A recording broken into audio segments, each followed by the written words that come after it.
So the next topic we want to talk about is essentially changes coming to the real estate market. So we know that at the end of 2022, the Ontario government, I don't know if it's Ontario or federal, but they essentially made an announcement bringing in these new laws that are supposed to make housing more affordable.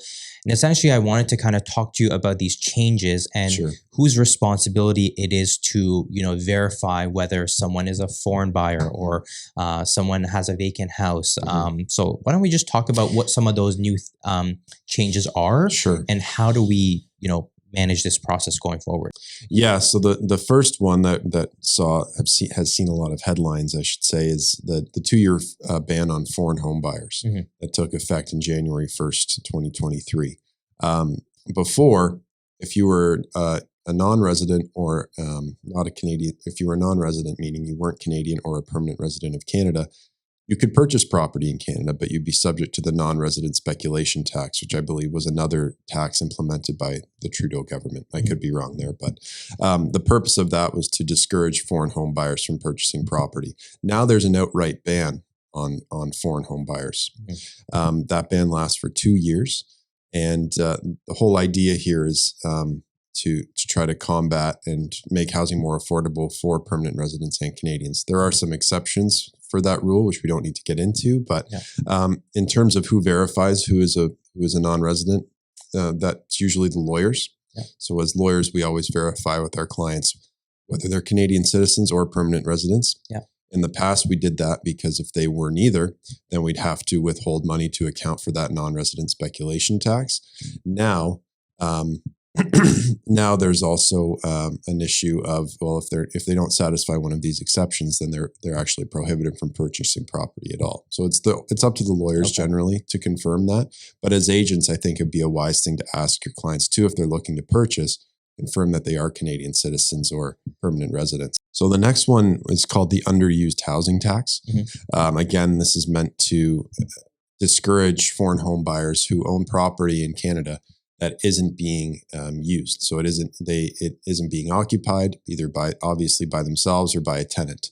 So the tax is a 1% tax on that property, I believe, per year. And the idea here is to encourage those individuals to either lease out the property or sell it. You don't want vacant home that could be used by Canadian citizens or permanent residents just sitting there. We want it to be utilized in some fashion. So that's the idea behind that tax. Okay. And I guess that would be, I don't know if that's necessarily on the lawyers because, do you know if it is? I don't believe so. I think this is a tax that has come into effect after the property's already been purchased. Yeah, that's what I was thinking. Yeah. Okay. Yeah. So, I mean, it's still a new change. So, I mean, I think this applies a lot to investors who are buying pre-construction buildings or units and kind of buy it and leave it. And I know this was a big thing in Vancouver. There's a lot of money coming from overseas buying, but didn't really have that material of an impact when it came to supply of property because they were still being purchased and the 1% seemed like a bargain, I guess, to some people. And we can argue about how effective all of the measures we're going to talk about are going to be. I'm doubtful. A lot of people are, but we'll see what the effect is like in Canada. I know BC implemented something similar and it didn't really work out. We'll see if it makes an impact here or not. Awesome. Okay. Let's talk about the next one because I like the next one because I think it's supposed to discourage speculators who are buying apartment buildings, and that is condominium units, and that is the GST HST on assignment sales.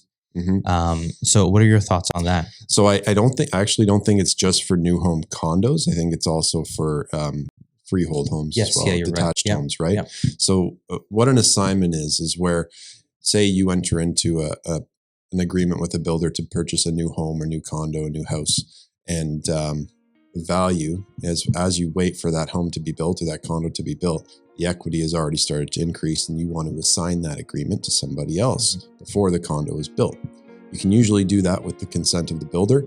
Now what the government is doing is they're deciding to implement an additional HST tax onto that. So I believe it's considered the other supply will also be taxable at HST. And the idea there is to discourage people from flipping these new home agreements to others, and to encourage people who enter into new home agreements to actually be the ones who occupy the unit and own the home when it's ready to be occupied.